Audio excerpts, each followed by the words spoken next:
दुखावा दिहली हो ए शिव गुरु राजावा के राजा नियन पालिया बेना कौनो दुखावा दिहली हो।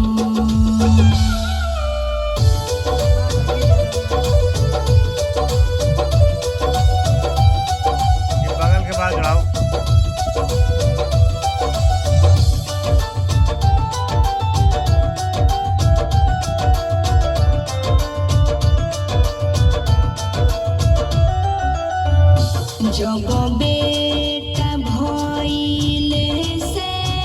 आनावानु हो ए गुरुजी से आनावानु हो जब बेटा भइले से आनावानु हो ए गुरुजी से आनावानु हो ए शिव गुरु दिहली बेटा के बिया हवा में हरिया ऐसन मिली गईली हो ए शिव गुरु ले लिहली बबुआ के जानवा कठोरवा एतना होई गईली हो।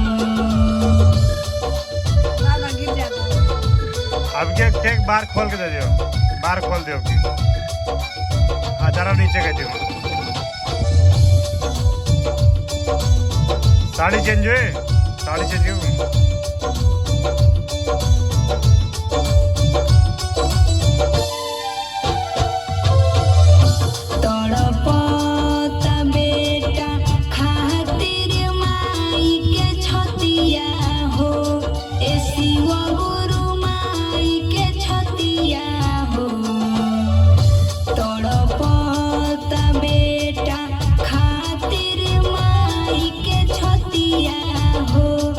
शिव गुरु माई के छतिया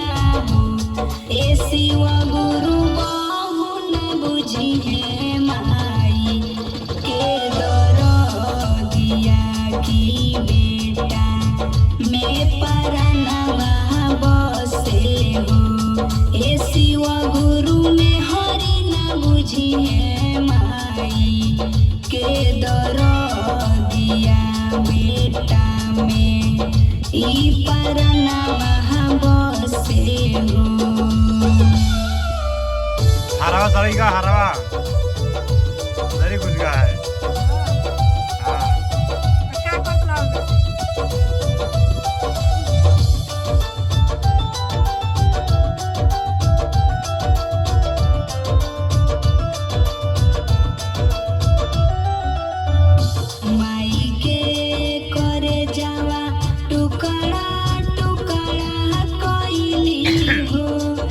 शिव गुरु काटी के मरली हो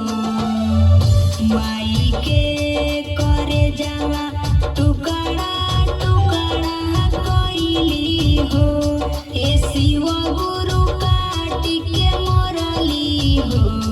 ए शिव गुरु चार लोगाव से ले